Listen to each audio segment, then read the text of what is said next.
Welcome back to my channel. ఈరోజైతే మీకు మా మేడం న్యూ హౌస్ అయితే చూపించేస్తాం. మా మేడంకి కొత్తగా మ్యారేజ్ అయింది, వచ్చేయండి. అయితే మేము మార్నింగ్ షాదబ్దుల్లా డ్యూటీకి వెళ్ళాం. అక్కడ నుంచి నైట్ 10కి డ్యూటీ అయింది. 10:30 నుంచి ముత్లాకి వచ్చామన్నమాట. ఇక్కడికి వచ్చేటప్పటికి 11 అయితే అయిపోయింది. నైట్ బాగా చూసారు కదా. ముత్లా అంటే కొత్త ఏరియా అనమాట. ఇంకా ఇప్పుడే మొదలవుతుంది. పెద్ద పెద్ద ఇల్లులు చూసారు. ఇంకా అన్నీ ఇప్పుడిప్పుడే కడుతూ ఉన్నారు. ఇంకా చాలా వరకు ఇల్లులు అయితే అవ్వలేదు. చాలా దూరం అనమాట.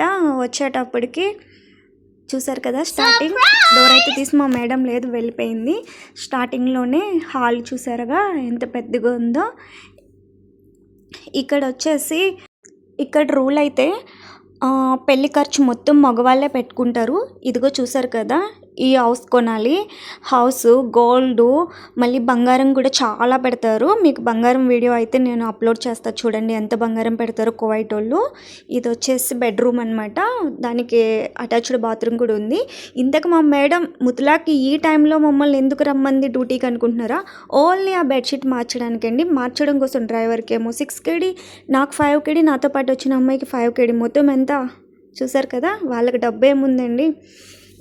నెక్స్ట్ వచ్చేసి ఇది మేకప్ వేసుకోవడానికి ఒక రూమ్ అనమాట. ఓన్లీ డ్రెస్సెస్, మేకప్ సామాను అవి ఉంటాయి ఈ రూమ్లోను.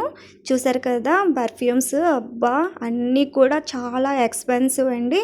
చాలా ఖరీదు అని కొనుక్కుంటారనమాట. చూడండి ఎన్ని ఉన్నాయో. నెక్స్ట్ వచ్చేసి మనం డైనింగ్ రూమ్లోకి వెళ్తున్నాము. వీళ్ళిద్దరు ఓన్లీ భార్యాభర్తలు ఇద్దరికేనండి ఇది. వాళ్ళిద్దరు ఇక్కడ భోజనం చేయడానికి ఇది ఒక డైనింగ్ రూమ్ అనమాట. నెక్స్ట్ వచ్చేసి మనం కిచెన్లోకి అయితే వెళ్ళిపోదాం. కిచెన్ కూడా చాలా చిన్నగా ఉంటుంది, ఎందుకంటే చిన్న ఫ్యామిలీ కదా. మళ్ళీ పిల్లలు పుట్టాక వాళ్ళకి పెద్ద ఇల్లు అయితే ఉంటుంది. ఇప్పుడైతే ప్రస్తుతానికి చిన్న ఫ్లాట్లో ఉంటారు. చిన్న ఫ్లాట్ తీసుకొని చూసారు కదా కిచెన్ ఎంత క్యూట్గా చిన్నగా ఉందో. ఇది వచ్చేసి వాషింగ్ మిషన్. నెక్స్ట్ ఫ్రిడ్జ్, అందులో వాటర్ తప్ప ఏమీ లేవు. చూసారు కదా, లైక్ చేయండి, షేర్ చేయండి, సబ్స్క్రైబ్ చేయండి.